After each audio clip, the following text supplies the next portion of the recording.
আনাস ডাক দিয়ে বললেন, নবীজি আমার মা বুঝতে পারছে আপনি ক্ষুধার্ত মা জননী আপনাকে দাওয়াত দিয়েছে আল্লাহর ভালোবাসা অর্জন করার জন্য।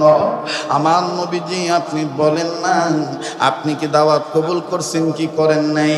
নবী আমার ডাক দিয়ে বললেন, আনাসরি আমি রাহমাতুল্লিল আলামিন, যে আমাকে দাওয়াত দিবে আমি তার দাওয়াতই কবুল করব। তবে রে আনাস, তোমার মায়ের দাওয়াত তোমার বাড়ির দাওয়াত আমি কবুল করেছি, তবে শর্ত দিয়ে দিলাম আমি যাব পূর্ণিমার চাঁদ যখন উঠবে তখন যাব, রাত্রিকালীন অবস্থায় যাব। বাজার লম্বা কথা সংক্ষেপ করে দিলাম। সাহাবী আনাস ডাক দিয়ে বলেন, ইয়া রাসূলুল্লাহ আমার মা আপনাকে দাওয়াত দিয়েছে আপনি শর্ত দিলেন, কোনদিন কোন মানুষের দাওয়াতে শর্ত দেন নাই। ওগো নবীজি কেন শর্ত দিলেন বুঝলাম না। আমার নবী ডাক দিয়ে বললেন, আনাস রে তোমার এই প্রশ্নের জবাব তোমার মার কাছে আল্লাহর দয়া আছে। এইবার আনাস ডাক দিয়ে বলেন, নবীজি এখন আমি ওয়াকিফাল হইলাম, এখন আমি বুঝতে পারলাম আমার মা আপনাকে দাওয়াত দেওয়ার কথা বলে তার ডান হাতের দুটা আঙ্গুল উঁচু করে আল্লাহকে বলেছেন, আল্লাহ আমি দুই কারণে নবী মুহাম্মদকে দাওয়াত দিয়েছি। নবী বললেন বাকি কথা তোমার মা বলবেন। এবার বাজান সাহাবী আনাস আবার চলে আসলেন বাড়িতে।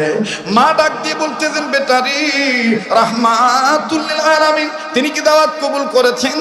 সাহাবী আনাস ডাক দিয়ে বলেন, দাওয়াত কবুল করেছেন, তবে শর্ত দিয়েছেন নবী দিনের বেলায় আসবেন না, পূর্ণিমার চাঁদ উঠলে আমার নবী রাত্রি বেলায় আসবেন। সাহাবী আনাসের মা ডাক দিয়ে বললেন, বেটারি আমার জানা মতে তোমার জানা মতে তো গায়েবের মালিক আল্লাহ।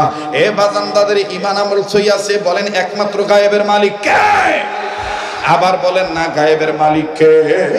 এবাদান গায়েবের মালিক কোন পীর হতে পারে না, গায়েবের মালিক কোন নবী হতে পারেন না, গায়েবের মালিক একমাত্র কি? সাহাবী আনাসের মা ডাক দিয়ে বললেন, বেটারি গায়েবের মালিক একমাত্র আল্লাহ। ওগো আনাস কিন্তু আমার মনের গোপন খবর তোমার নবী জানলো কেমনে? আনাস ডাক দিয়ে বললেন, মা তোমার কথা ঠিক আছে, গায়েবের মালিক কেবলমাত্র আমার আল্লাহ, তবে আল্লাহ পাক যদি দয়া করে নবীজিকে গায়েব জানায় দেয় পৃথিবীর কোন শক্তি এটা ধরে রাখতে পারে না। কথা বলেন ঠিক না বেঠিক?